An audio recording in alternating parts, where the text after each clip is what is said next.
Following the governor's unfair critique of Elon's escape pod, claiming that it was unsuitable for the cave rescue mission, Rick Stanton, who urged Elon at least 3 times to continue working on the mini-sub, chose to remain silent, despite the media's subsequent denigration of Elon, his mini-sub and his team of SpaceX engineers, all while Rick and his team of British divers received acclaim by the same media for their heroic efforts.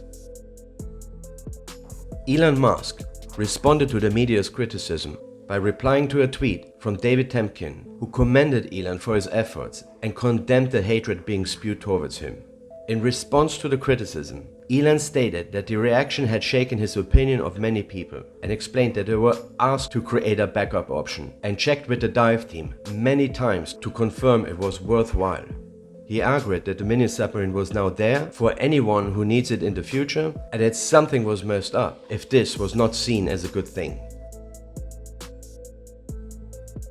It is understandable that Elon Musk felt disappointed by the media's negative reaction and Rick's silence to his efforts, as he had only followed Rick's request to provide a backup plan for the rescue mission.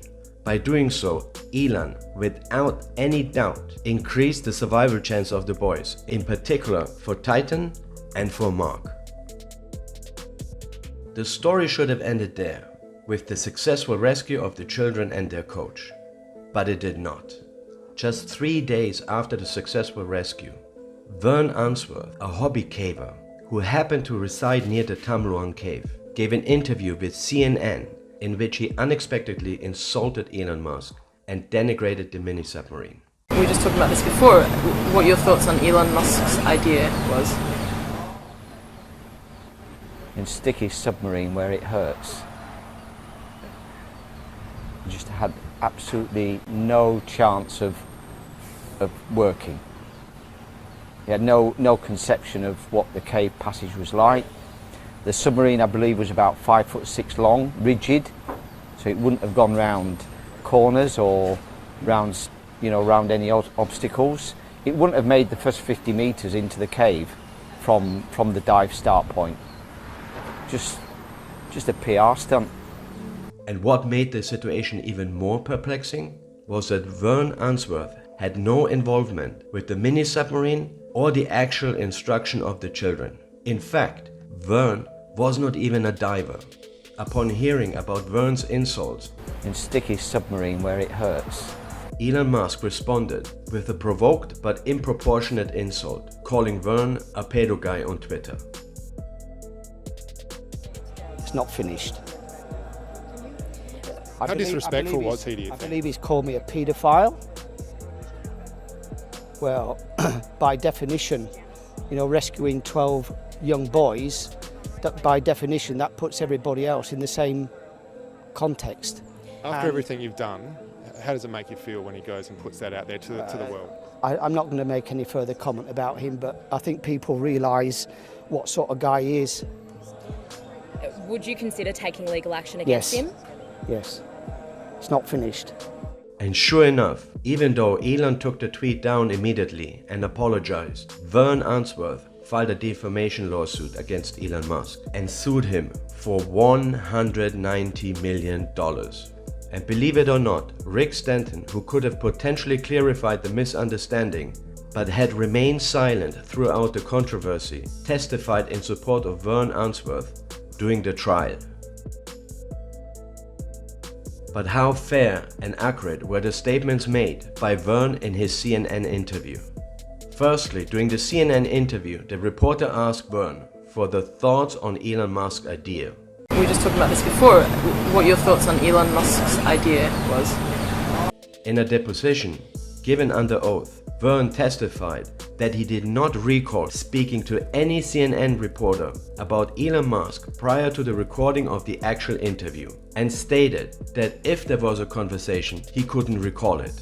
However, it is evident that there was a conversation about Elon Musk before the interview. We were just talking about this before, what your thoughts on Elon Musk's idea was. In addition, during his court testimony, Vern, who had worked as a financial advisor for over 30 years, claimed that he was unaware of the fact that CNN was a major news platform. Anyways, Vern's initial assertion in the CNN interview was that Elon's submarine would have been unable to make it 50 meters past the dive point in Chamber 3. It wouldn't have made the first 50 metres into the cave from the dive start point. Rick Stanton himself confirmed in an email forwarded by Vern to the BBC News that the most complex part of the cave was between Chamber 3, where the diving started, and Chamber 5. But it was not Rick Stanton and John Volantin who laid the safety guideline through the most complex part of the cave. It was Ben Remanent and Maxime Polyaka with the help of the Thai Navy SEALs, from the dive start all the way to Chamber 5. And both Ben and Maxime confirmed that the mini-submarine would have definitely fit through. He had no conception of what the cave passage was like. The submarine, I believe, was about 5'6" long, rigid, so it wouldn't have gone round corners or round any obstacles. In fact, during the rescue operation, Ben, who provided the SpaceX team with video footage of the cave, also informed the SpaceX team that the mini-sub would work if its diameter was less than 2 feet or 60 centimeters, and the escape pod's diameter was only 14.8 inch or 37.5 centimeters. Furthermore, Rick Stanton himself confirmed that the submarine would have made it all the way to the children, as it was built to his own specifications. He had asked Elon to build a rescue pod that could tightly enclose a 15-year-old boy, and the SpaceX team constructed it based on the average height of a 15-year-old boy, which was 66.9 inches or 107 centimeters. And the final pod was 66 inches or 167 centimeters in length, and again 14.8 inches or 37.5 centimeters in diameter. And Rick did not object to these dimensions or the weight of the mini-sub presented by Elon. And in addition, it was Rick Stanton who told Elon to build the mini-submarine rigid. Rick added outside the courthouse in Los Angeles that the equipment attached to the submarine seen in the video could have become tangled on rocks in tight passages. But this concern was unfounded because the narrowest passage in the Tangluang cave, from the entrance to Chamber 9, where the children were trapped, was 30 inches or 75 centimeters. And Elon's submarine, again, was only 14.8 inches or 37.5 centimeters in diameter. And the width in the cave was never the issue. Additionally, the SpaceX team had thought of bringing underwater grinders with them in case the submarine got tangled.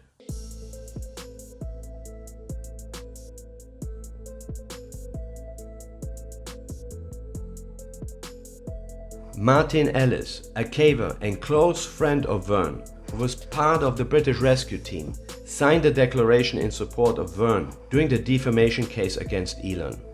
Martin Ellis had prior experience exploring the Tangluang cave and was familiar with the cave system, perhaps better than Vern himself, up to the point where the boys were trapped. In fact, Martin's servers were used during the Thai cave rescue.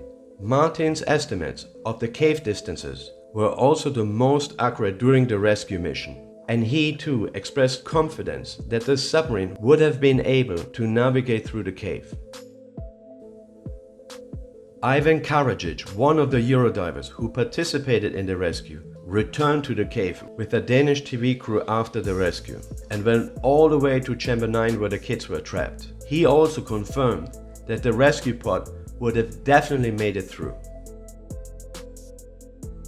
It appears that Vern's claim made during the CNN interview that Elon's mini-sub would not have fit through all the way to the children is unfounded and inaccurate.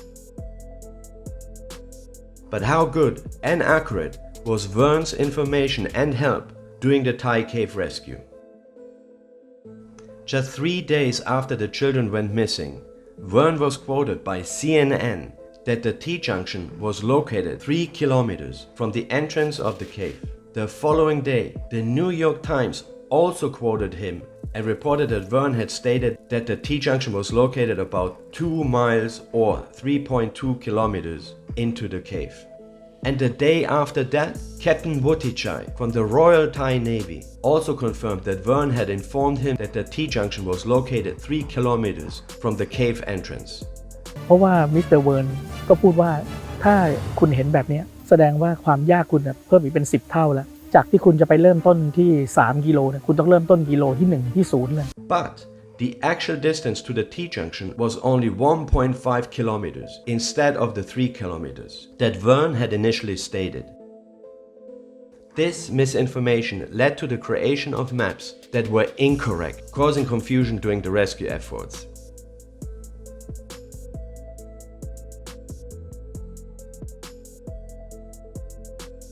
In addition, when the British divers arrived to the rescue, Vern ignored the warnings of the Thai Navy SEALs that it was too dangerous to go inside the cave. At that point, it's really not safe to go in. The UK team still insists. It got quite heated. You understand? Thailand. 13 children. Okay. เขาจะเข้าไปให้ได้เขาแบบไม่สนใจหรอกว่าพวกเราอยู่ตรงนั้นจะเป็นใครที่ไหนแต่เขาจะเข้าไปเหมือนประมาณว่าแกมีโมโหแล้วทีนี้ผมก็เลยโทรหาผบ.นสร.ตอนนั้นจะให้เข้าไปไหมแกว่าโอเคอนุญาตให้เข้าไป And shortly after Vern and the British divers entered the cave, the Thai Navy SEALs' warning came true. They had to flee the rising water, and in the process, they almost lost Robert Harper, one of the British divers, who had to free dive himself to safety. This situation could have cost him his life or required a rescue. Rick Stanton also testified that Vern was essential in providing a detailed map of the cave. But the Thai Navy SEALs, Ben Reminence and Maxim Polyaka, installed the safety guidelines through the most complex and crucial parts of the cave without the help of Vern and his map. Furthermore, when it was Rick Stanton's and John Volanton's turn to dive and continue laying the line from where the other teams left off, Rick was surprised to find that they had surfaced in a canal passage that was at least 100 meters long. This contradicted Vern's prediction that most of the cave beyond Chamber 3 would be fully submerged. In fact, there were plenty of canal passages before and after the T-junction. Initially, Rick and John had given up on the rescue and the children because they believed they were all dead. I am extremely disappointed in myself that we kind of gave up when we did. That shouldn't have happened. However, after realizing that Vern's prediction was wrong and that there were actually loads of dry spaces in the cave, Rick recognized this as a turning point. Rick and John then considered the possibility that the children might still be alive and persisted in their efforts to find and rescue them. So, was Rick implying that Vern's incorrect cave prediction caused him and John to believe that the children were dead, leading them to abandon the rescue? Moreover, one day before the British divers abandoned the rescue mission, Vern was quoted by The Guardian as saying that the children could survive for 5 or 6 days if they were at the right location. However, this statement also proved to be incorrect, as the children were discovered alive 10 days after their disappearance. And on top of that, Vern also wrongly predicted that the kids would be at Pattaya Beach, a high sandbank where they could find shelter. However, when the Brits arrived there, Rick was surprised and said that this is definitely Pattaya Beach and nobody would have survived the floods here. In the end, the children were located by Rick and John on a much higher slope in a side room off the main passage, 300 meters beyond Pattaya Beach. And what about Vern's second statement? When asked by the CNN news reporter about Elon going inside the cave, Vern said that Elon was very quickly asked to leave. But he went into the cave on Tuesday. And was asked to leave very quickly. And so he should have been.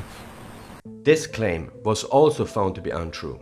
Truth to be told, Not only was Elon invited and welcomed to the rescue site, but the Thai Navy SEALs also insisted he go inside the cave, as confirmed by both the Thai Navy SEALs and US military personnel.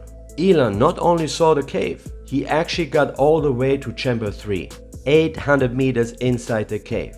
This was further than Vern himself made during the extraction of the children. And during his deposition and in court, Vern could not provide any evidence to support his claim that Elon was asked to leave the cave. And he stated that it was a general conversation. But he was unable to identify a single person who had allegedly said that Elon was asked to leave. Vern ultimately lost the defamation trial against Elon, and the jury took only 20 minutes to reach a verdict. Vern was not awarded any damages, and both he and Elon had to cover their own expenses. Juror Carl Schusterman believed that Vern's criticism of Elon's mini-submarine was unnecessary and found both parties' behavior to be immature, comparing it to two junior high school students fighting. The only thing I'm going to say is the jury got this right, and we don't have any further comment at this time. But how is Mr. Musk with the decision? Everyone is well. Thank you all. The media falsely portrayed Vern as one of the divers who rescued the children, even though he was not. In court, Vern was forced to admit that he was not a diver. However, the media continued to push this false narrative, despite the facts. Some journalists, such as Zeynep Tufekci from the New York Times, went as far as to claim that Vern Unsworth was the mastermind behind the Thai cave rescue and suggested that he should be the key character in a movie adaptation. This assertion is insulting to those who actually risked their lives and developed a plan. However, Rick Stanton clarified that Vern was not one of the leaders, and in fact not even one of the co-leaders of the rescue operation. It was a collective effort of many individuals, including the Thai Navy SEALs, the international team of divers, and the support staff on the ground. While Vern played a role in the rescue efforts, it is inaccurate and unfair to portray him as the mastermind or the key character. One notable aspect of the trial was that Rick Stanton had to downplay comments he made earlier regarding Vern's role in the rescue, namely that Vern's advice about the cave only provided a moral boost. In court, it was also pointed out that Rick Stanton had not mentioned Vern in any of the many accounts he provided in over a year since the rescue. Interestingly, Vern did not even make it onto Rick's list of people or factors that were essential to the success of the rescue mission. At one point after the rescue, Vern went as far as threatening to punish the British divers for not involving him in any potential entertainment deals and pursuing their own interests without him. But the main question remains. Even though Elon's mini-sub would have made it all the way to the children, was it working? After all, Governor Naransak did not say that the submarine wasn't functional. On the contrary, he said the submarine was technologically sophisticated. Next, was Elon's mini-submarine fully operational?